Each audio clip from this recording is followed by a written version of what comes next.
Hi guys, welcome back. Long time no see, I know. And long time no see because I just finished a 5-month internship working in what I guess you could call a day center for people with drug addictions that was in a low threshold setting and in a harm reduction setting.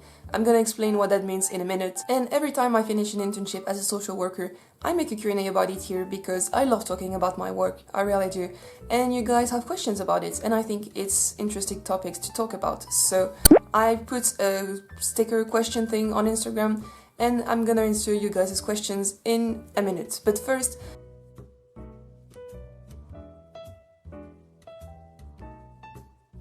I just wanted to explain a bit more what I did because I think it's important to understand. So like I said, it was a day center, so we weren't open during the night and we weren't open during the weekend, but we were open basically all day, every day of the week. Like I said, it was a low threshold setting, which basically means first that the services we would provide were either free or very cheap. Basically anyone with drug addictions could come. They didn't have to make an appointment beforehand, they didn't have to come at a specific time. As long as we were open, they could come and ask for what they needed. We just had to have a name for that person, but they could tell us they were called Vincent and I don't know, maybe they were called Paul or something like that.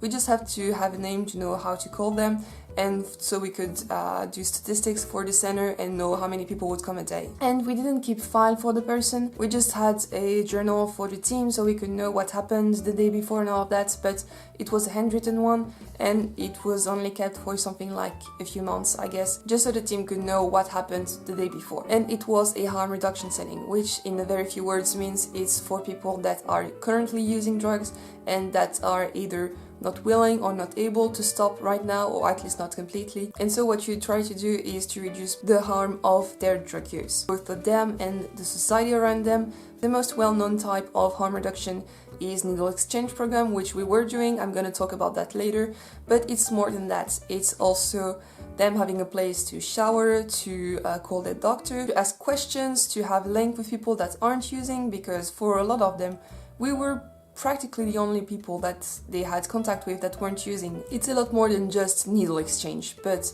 this is often what's most well known about harm reduction. And like I said, I only worked there for 5 months, so I don't have a 20, 10, 5-year experience working with addiction or in harm reduction, but I think it's still important to talk about and it's still interesting for you guys to hear about. So let's go with you guys' questions. So first off, someone asked if I had a history of using drugs.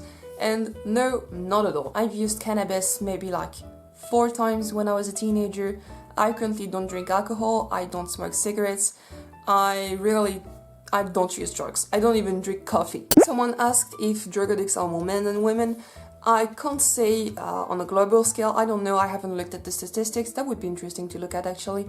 But in the center where I worked, definitely there was way more men than women. We had around 70 people a day, and we had around 10 to 15 women and all of the rest were men, so definitely more men than women. But I think that's not necessarily a reflection of on a global scale. This is a very, very specific setting for addiction. So maybe women were just not coming here because there was too many men and they were afraid, or maybe they have their own setting, or I don't know. I don't think this is necessarily a reflection of the global scale. Maybe it is, I don't know. Someone asked what was the most frequent addiction there. First of all, everyone was using alcohol and a lot of them were abusing alcohol, drinking beer after beer after beer all day long. So I guess the first one you could say is alcohol, at least the most visible, because they were allowed to drink alcohol in the outside area that we had. But then after that, I would say heroin and cocaine. And something I didn't know much about is that a lot of people were using cocaine intravenously, they were injecting cocaine. So I would say alcohol, cocaine and heroin. Another person asked how the clean needle program worked and if there was a maximum they could take. So basically where I live, it has to be a needle exchange program. The basic principle is you get as many clean needles as you return dirty ones. So if you come and return 25 dirty needles, you can get 25 clean needles. And the main goal of that is harm reduction for the person, because it's really not good to reuse needles for a lot of reasons. Even if they're your own, don't reuse your own needles, it's really not good. But also for the society, so they don't leave their dirty needles outside in the bushes, in the bins, in the streets and all of that. So it's harm reduction for both the person and the society. Just not my tripod, so maybe the angle is a bit different. I'm really sorry. So you return a certain amount of needle, you can get a certain amount of needle back. But how we would do it is you don't have to take them right away. Basically, if you come in on Monday and you give back 50 needles that are dirty, you can only take, I don't know, 30 needles and come back the next day and get the 20 that you left. So we had to keep a file of how many needles were given and taken back. And if people were really in a pinch, they could buy 2 clean needles for 20 cents, I guess. Yes, 20 cents each. And about the maximum, I think even if I think the max was 100. Basically, if someone came in and had 500 needles, which happens sometimes for people that were kind of hoarding them and not returning them regularly, we only could mark 100 needle. We couldn't go over that. And I think it worked the other way around, where we couldn't give more than 100 needle at a time. And just as a side note, we weren't only giving material for injection, we were also giving crack pipes, we also gave aluminum foil for inhaling heroin, which is called chasing the dragon, we gave bicarbonate soda to go from cocaine to crack, we gave sniffing kits too. It wasn't just needles, but it's again the most well known about, but we had a lot of harm reduction material to give. Next question is, how did you find working with drug addicted people, and did you find it beneficial? Yes, I did find it beneficial because they can be very lovely, loving people and very vulnerable. Some of them were, it hit me right in the heart, and in one of the reasons why I'm a social worker, which is really to take care of people, and this vulnerability that will hit me right in the heart. But what was very hard is most of the time you can't do much because it's a low threshold setting, it's a harm reduction setting, and if the person doesn't want to do anything, you can't force them. Most of the time it's not your place to alert the authorities, it's not your place to alert their guardian. So all of the time they will come, tell you something that makes you really worry, and then they leave, and then you can't do anything about it. And also there's people, I think it's because they're used to being so stigmatized by society, and I don't know, I think it's not only because of that, but I think it's one of the factors. They can be so susceptible, like crazy susceptible, like you say one word that you shouldn't have said but that doesn't seem like outrageous to you, and they will be so mad at you for 2 weeks. But I did definitely found it beneficial, especially as a social worker that is still in training. It was extremely beneficial for me, and I learned so much, and it was extremely hard at time, but there was also very lovely memories I made, and I learned a lot, definitely, both on myself, on addiction, on society, on a lot. Someone asked a really good question. They asked, that sounds amazing, but how does this help them recover? It keeps them alive, basically. I see if I can find the exact quoting, but Ruth Dreyfus, who was the Minister of Interior, I think, in Switzerland, when there was a huge heroin epidemic in the late 90s, I think, said something that is really the base of harm reduction, which you could translate in English to a good drug addict is an alive one. And that's really the core of harm reduction. If you want to recover, if you want to get better, you have to stay alive. And you have to not get HIV by sharing needles, and you have to not get Hep B, Hep C by sharing needles, or die from an overdose, or don't commit crimes because you can't have your substitution treatment and you're in severe withdrawal.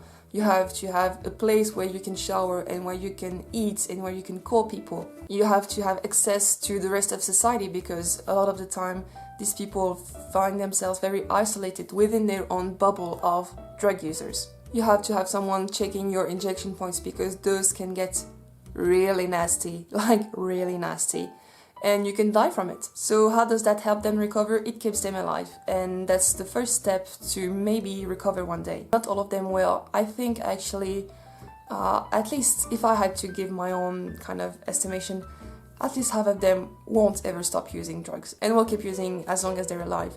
But they will stay relatively healthy. They will maybe steal less, they will cost less to the system, they will kind of maintain themselves afloat, just head above the water, and that's sometimes all you can do for people. And I think a lot of people think that you are facilitating them continuing to use drugs and not asking themselves any question about it. And to be honest, I felt that way too. But as the brilliant John Oliver said, providing clean needles to drug users is not the same as putting out a bowl of chips at a party. No one sees a needle exchange and thinks, well, I had no intention of ever taking heroin, but seeing as you've offered, you know what, don't mind if I do. How kind. I don't want to be rude. These people are going to use no matter what. These people are not starting heroin because of you, they're not starting cocaine, you're just making it safer for them. I tried to see it as the first step to taking care of yourself again. When you're coming in to take clean needles, when you're coming in to show your injection points to a nurse, you're starting to take care of yourself again.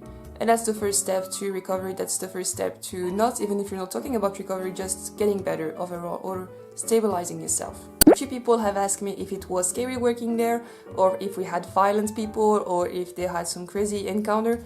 Yes, all of the above, a lot of the time. We actually had a security agent on site because there was violence, not daily, not anymore, because there was a security agent, usually not directed against us, but between them and sometimes against us too.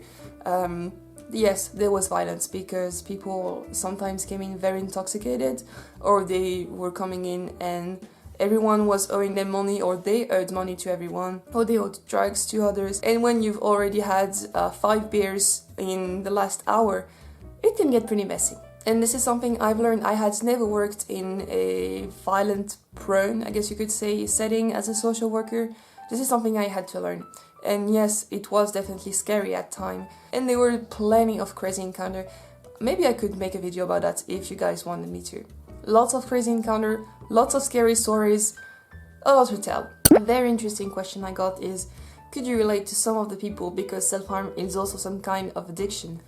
And yes, definitely I could. Actually, sometimes it was very hard for me to be in contact with them because it would remind me so much of what I went through with self-harm. One thing that was really hard for me is that we had quite a lot of people that would inject drugs, and they would inject in their forearms and then they would hide their forearms. It reminded me so much of myself having wounds in those areas and not wanting to take care of them and having them self-inflicted and hiding them and all of that. It was very reminiscent of myself. And one thing that surprised me a lot is that actually a lot of them had self-harm scars that were very obviously from self-harm, both men and women. It was very, very interesting because I've never been in a setting where so many people would just not hide their scars, and I was hiding mine, and it was a very interesting situation. Someone asked if I believe in safe use of drugs rather than trying not to use it at all. And I don't believe in one rather than the other, I believe in both. I definitely believe in decriminalization of drug use, definitely, maybe even legalization, because from the scientific consensus, this seems to be what makes the most sense, but definitely decriminalization, that's for sure. Because, and this is something I could make a whole entire video about, this is something I'm very passionate about. Most of the harm that we're seeing from heroin, cocaine, that we don't see in alcohol or tobacco or something like that, comes from the fact that it's illegal, and so you don't know what's in it, you don't know the concentration. It's because the price is so high, and believe me or not, but on a few points, heroin is actually safer than alcohol. It's safer when you're withdrawing for it, it's not more addictive, neither is cocaine, it's safer in pregnancy. I'm not advocating you take heroin or alcohol during pregnancy at all, but if you do, heroin is actually a bit safer. In terms of long-term use, heroin is actually safer, like pure heroin is safer. So to me, decriminalization makes perfect sense, and it's actually what the scientific consensus is talking about too. But then, if we're talking about safe use rather than trying not to use it all, I think it really depends. I don't use it all, and it's perfectly fine for me.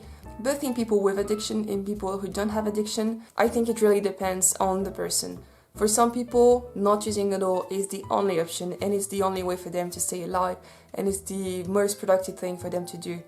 But for some people, it's not, and it's way too much pressure, and it's way too hard, and trying to not use it all is taking up all their resources, and is actually way less productive than trying to safe use. So long story short, sorry this answer was very long, I don't believe in safe use rather than not trying to use it all.